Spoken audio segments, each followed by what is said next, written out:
X-Men vs Street Fighter, an arcade game from 1996 that would wow and amaze all those who came into contact with it. Not only was this a title that featured beloved characters popularised by Street Fighter 2, but in an unbelievable twist, you could have them square off against the X-Men in huge superhero-style battles of epic proportion.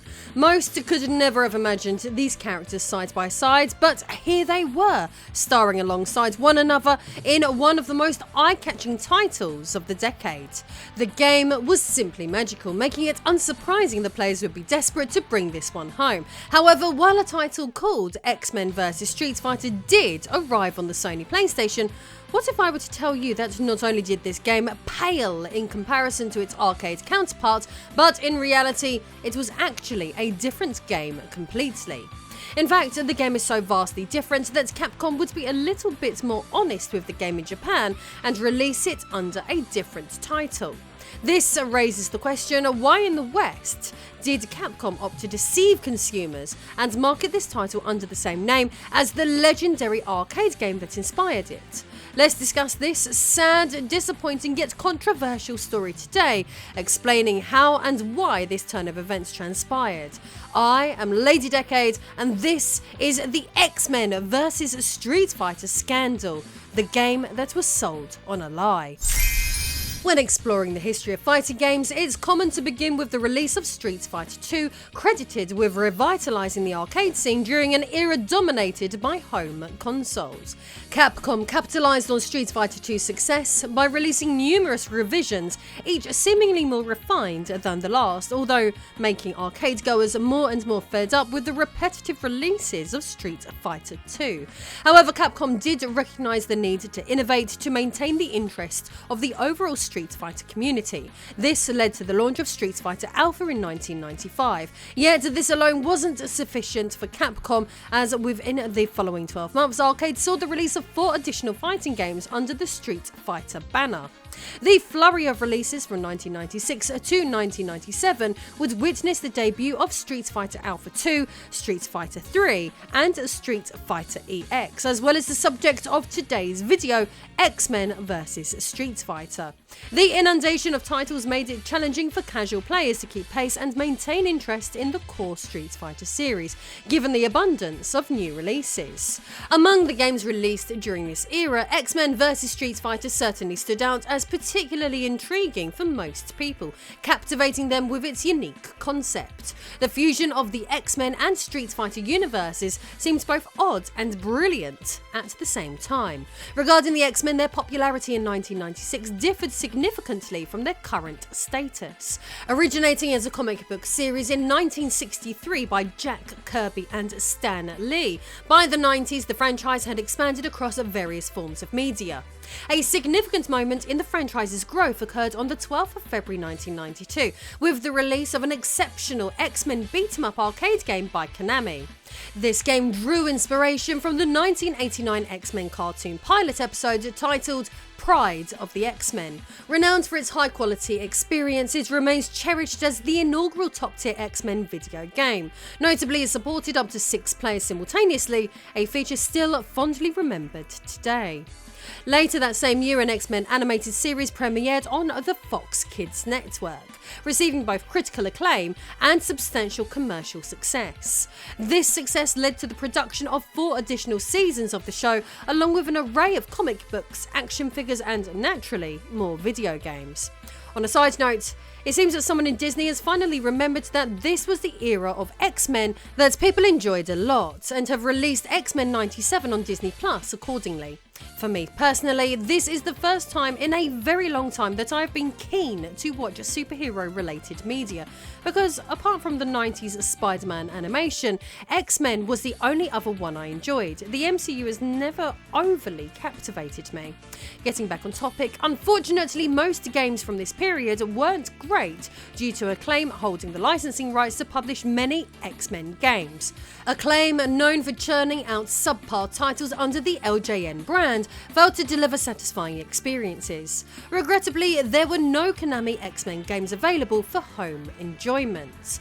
However, amidst the era of lackluster Marvel games, Capcom managed to strike a licensing deal with the company.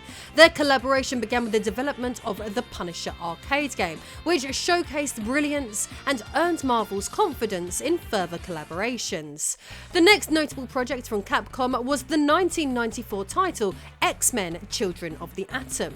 Initially released on the Capcom CP System 2 arcade hardware, it later made its way to various home platforms. This fighting game adopted controls and conventions established in Street Fighter 2 and Darkstalkers, but introduced a significant innovation: superhero-like air combat. Unsurprisingly, this innovation resulted in a chaotic and a thrilling fighting experience. Additionally, as part of the licensing agreement, Capcom included Akuma as a secret character in the game. Akuma, a character inspired by the legend of Shenlong and previously featured as a secret unlockable in multiple Street Fighter games, made a surprising appearance in the X-Men universe. Although his Street Fighter 2 sprite seemed out of place, his inclusion added a magical element to the game. X-Men: Children of the Atom marked the first time characters from X-Men and Street Fighter clashed, setting the stage for future crossovers. In 1995, Capcom and Marvel released their next installment in their collaboration, a fighting game simply titled Marvel Superheroes. Unlike its predecessor, this game featured a broader range of characters from across the Marvel universe, not just X-Men. Players were tasked with collecting Infinity Gems from their opponents, culminating in a final boss battle against Thanos. However, it was the subsequent Capcom Marvel fighting game X-Men vs Street Fighter that truly captured attention. The game's arcade attract screen alone was enough to excite anyone who saw it in 1996. The title promised an unprecedented crossover experience, although for those who had been dreaming of such a crossover since playing Children of the Atom 2 years prior, it felt like a long-awaited fulfillment. For players familiar with this classic game on the Capcom CP System 2 hardware, the Character Select screen offered a choice of 16 playable characters from the worlds of X-Men and Street Fighter. Most Street Fighter sprites were borrowed from the Alpha series, while X-Men characters were mostly sourced from Children of the Atom. Notably, Rogue, Sabretooth and Gambit were newly drawn for this title, as they had not appeared in any previous Capcom games. Additionally, Cammy's sprite was new, although she had debuted in Street Fighter Alpha 2 Gold around the same time. As with Children of the Atom, Akuma made a return as a secret character in the game. Appearing within X-Men vs Street Fighter also, Apocalypse's immense size and dominating presence made the encounter reminiscent of boss battles in games like Mega Man X. Similar to Street Fighter 2, Street Fighter Alpha and Capcom's previous Marvel games, this entry is another 2D fighting game. However, it sets itself apart by introducing dual character selection and tag team matches. Unlike its predecessors, this game abandons the traditional best of 3 rounds format in favour of single round fights. Players must choose 2 characters from the selection screen before each match.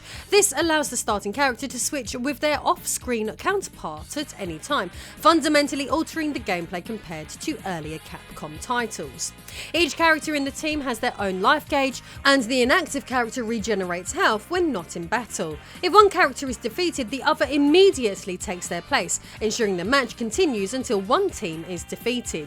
Additionally, the game inherits mechanics from previous Capcom/Marvel titles, such as the aerial combat introduced in Children of the Atom. Fighters can execute super jumps and perform aerial combos, adding depth to the gameplay. Some of the special moves in the game are quite extravagant, particularly those associated with the X-Men characters. However, certain moves from the Street Fighter characters may seem out of place, like Ryu's massive Hadouken. Nevertheless, these exaggerated moves can contribute to the game's appeal and allowed Street Fighter characters to compete with the Marvel roster effectively. After its release in Japanese arcades in late 1996, the game soon became available worldwide. Initially, it only received mild popularity upon its arrival in the United States, but over time its reputation grew as word of its appeal spread. Critical reception at the time was mixed. While some praised aspects such as the new tag team mechanic, exaggerated projectile attacks, and extensive combos, others criticised Capcom for recycling familiar fighting game elements. Next Generation Generation, for instance, commended the game's innovative features but expressed concern about Capcom's reliance on established formulas, concluding that while X-Men vs Street Fighter was enjoyable, it felt somewhat redundant in a market already saturated with similar titles. Despite some negative feedback from journalists, the arcade version of X-Men vs Street Fighter is fondly remembered today, particularly for its groundbreaking inclusion of characters from both franchises. The tag team action also added a fresh and bombastic element, especially noteworthy in an era where corporate crossovers were relatively rare, with no equivalent of Smash Brothers at the time. In terms of gameplay, each character originally had at least one infinite combo, although the developers did not intend this. These game-breaking abilities resulted from insufficient beta testing in the original release. Consequently, Capcom released two updated versions known as Version 2 and Version 3 to address these issues. Version 2 made adjustments such as removing Ryu and Akuma's ability to recover mid-air from their hop kicks, and altering Ryu's Hurricane super move trajectory. Additionally, the mechanics for Sabretooth and Dalsim were modified. Version 3 underwent a more extensive overhaul, with Capcom removing all known infinite combos from the game. During this era of fighting game history, the extreme amount of 2D animation frames in Street Fighter 3 New Generation posed a challenge for home console ports. In 1997, no home machines could handle such demands, leaving the game confined to the technologically advanced Capcom CP System 3 arcade hardware. Fortunately, X-Men vs Street Fighter was not as demanding in terms of the hardware's requirements.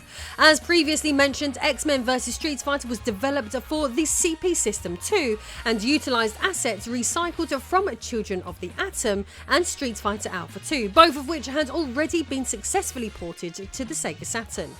On the 6th of November 1996, Capcom announced at a press conference that the home version of X-Men vs Street Fighter would be exclusive to the Sega Saturn. This decision sparked outrage, particularly among Sony PlayStation loyalists, as the Sega Saturn was not as popular outside of Japan. Critics and fans accused Capcom of showing favouritism towards Sega, suggesting a collusion between the two companies to provide exclusive titles for the Saturn at the expense of the PlayStation. This belief was reinforced by other Saturn exclusives like Darkstalker's Revenge, as well as reports that Street Fighter Alpha 2 ran more smoothly on the Saturn than on the PlayStation. However, gaming historians now recognise that the decision to make X-Men vs Street Fighter a Saturn exclusive was not driven by favouritism, but rather by the Saturn's superior 2D capabilities. The Saturn boasted 50% more video memory and 2 video processors, making it better suited for handling sprite-based games and producing high-quality graphics. Even without RAM cartridges, the Saturn excelled in 2D graphics processing.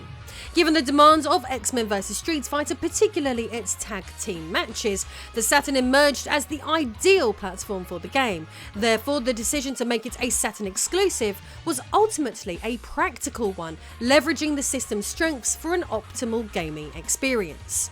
Unfortunately, a significant hurdle arose during development as the popularity of the Sega Saturn in the West continued to wane, with the Sony PlayStation consistently outselling it. The PlayStation's superior marketing, lower price point, and emphasis on polygon gaming made it the preferred choice for the average gamer of that generation.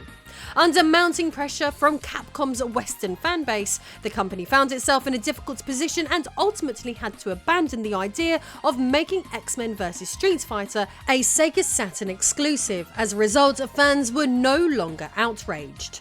In response to these developments, Electronic Gaming Monthly reported that Capcom announced a change in plans. Instead of being exclusive to Sega, X-Men vs Street Fighter would be released simultaneously on both the PlayStation and Saturn, promising arcade-perfect versions for each platform. It seems like a bold move, but what could possibly go wrong? 14 months after its arcade release, X-Men vs Street Fighter arrived on the Saturn in November 1997, albeit exclusively in Japan, with no sign of the PlayStation version.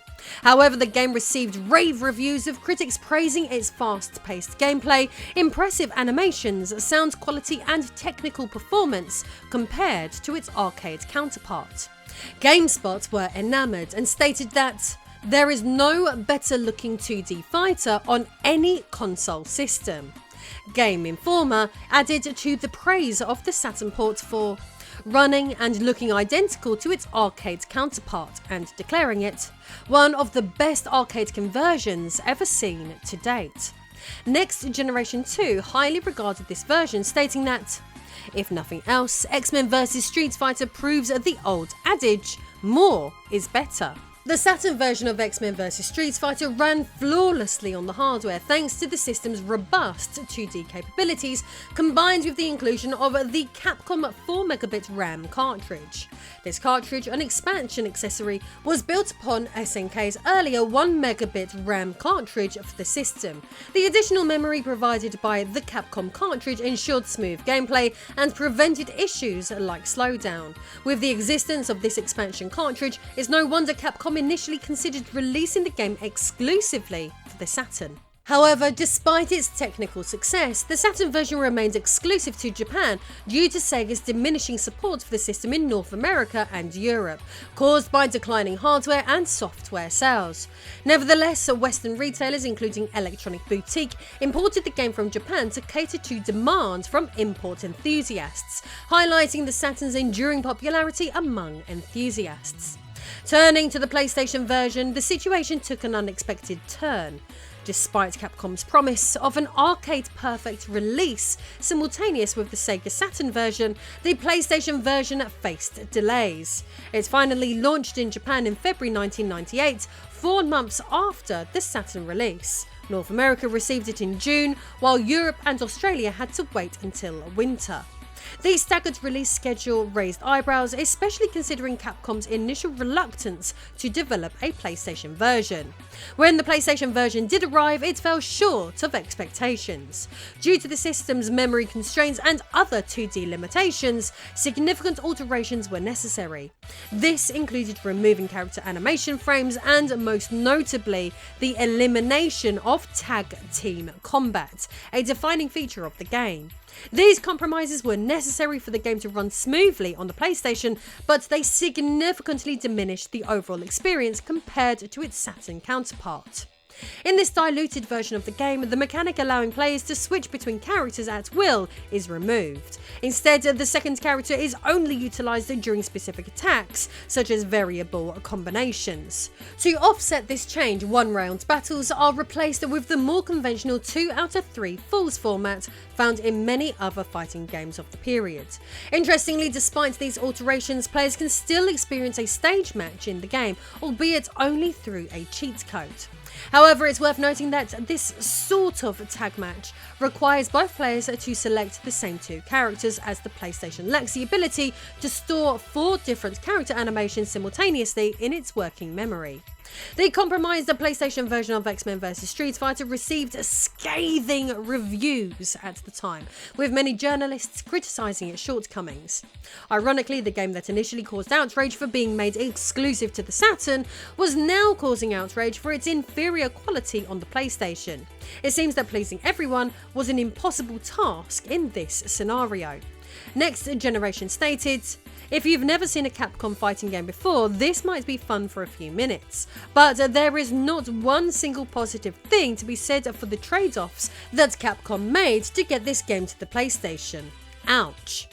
Game Revolution adds to this version's criticism by stating, "The game is a poor conversion of its arcade counterpart. The graphics aren't going to impress anyone either. If you're looking for a game that is a better arcade translation, check out Tekken 3 or wait for Street Fighter vs the Care Bears, due out later this year." My favourite of these angry reviews came from GameSpot, which is hilarious to read throughout. The opening paragraph of their review features a level of salt that is so intense, it had me chuckling upon digesting every sentence. The opening paragraph reads, "When a system is incapable of doing justice to a game, one would think a company would be smart enough to not release the game on that system. But for reasons that are probably based entirely around making money, Capcom has released a completely butchered version of its arcade fighter, X-Men vs Street Fighter, on the PlayStation. Amongst this scathing review, they also state that the graphics look very washed out, and there is a completely unacceptable amount of slowdown. Ken's Shoryuken super combo had most of the frames chopped out, and it still slows the game down to a crawl. The slowdown and missing frames are so bad and so noticeable that they have a detrimental effect on the already bad gameplay. The ruthless review closes with the following. At some point in the development cycle, someone should have stepped in, seen that the PlayStation simply couldn't do justice to the original game, and pulled the plug. I like the Street Fighter series as much as the next guy, but this is taking it way too far. The unfortunate reality in this tale is that the PlayStation version was the only option available for Western players at the time unless they opted for an import copy. The differences between the PlayStation and Saturn versions were so stark that they were marketed separately, with the PlayStation title sold as X-Men vs Street Fighter EX Edition in Japan, a much more honest approach, openly suggesting that this was a different title to what was available on the Saturn and in the arcades. Now, returning to my personal take on the matter, while the PlayStation version may not hold up to its Saturn and arcade counterparts, I don't believe it's as atrocious as some reviewers suggest. It still offers the unique experience of playing as both X-Men and Street Fighter characters in the same game, fulfilling a desire for many casual gamers. It's worth noting that some players may not have been aware of the discrepancies between the home and arcade versions. Rather than directing their anger solely at Capcom, critics might have also considered the PlayStation's limitations in handling 2D games effectively. I'm not saying that Capcom are innocent in this, they could have simply chosen to ignore the screaming journos and kept the game off the PlayStation altogether. Nonetheless, Capcom was somewhat constrained by the popularity of the PlayStation in the Western market, despite its imperfections for this particular game, hence releasing something that was essentially not quite X-Men vs Street Fighter. In essence, while the arcade and Saturn versions offer the definitive experience of X-Men vs Street Fighter, the PlayStation version isn't as terrible as initially portrayed upon its release. It's simply a different game altogether. To summarise, the release story of X-Men vs Street Fighter is rife with controversy, criticism, and even moments of critical acclaim. Its legacy remains polarising, offering both awe and amusement to those who revisit it. It's no wonder audiences and fans alike experienced outrage at various points in the game's journey. I think that perhaps there's a chance that had the game carried a different name like it did in Japan, then maybe some of the anger towards it would have been quelled. I feel that a part of the anger was because expectations had been set when the game was ported to the Sega Saturn, and as the PlayStation simply couldn't effectively handle a game of that nature, people were deeply disappointed at receiving what they considered to be a subpar game in comparison. Anyway, if you enjoyed this video, subscribe and tell me your thoughts below. If you like what I do and want to support me in a more personal way, please consider backing this channel on Patreon. Ciao.